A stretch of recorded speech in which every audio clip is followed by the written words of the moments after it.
هذا الدعم السخي من الإخوة في التيار الإصلاحي الديمقراطي، وعلى رأسهم الأخ النائب محمد دحلان. هذا عطاء سخي نشكرهم جزيل الشكر.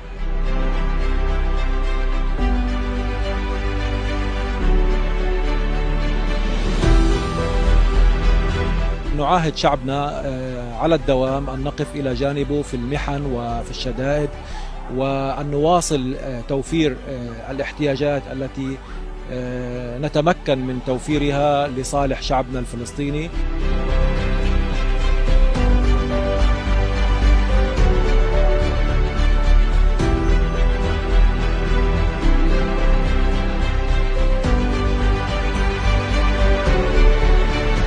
نتوجه بالشكر الجزيل إلى دولة الإمارات العربية على هذه السلسلة من المساعدات الإنسانية، كما نشكر أيضا جمهورية مصر العربية في تسهيل وصول هذا الدعم وهذه المساعدات الإنسانية إلى شعبنا الفلسطيني.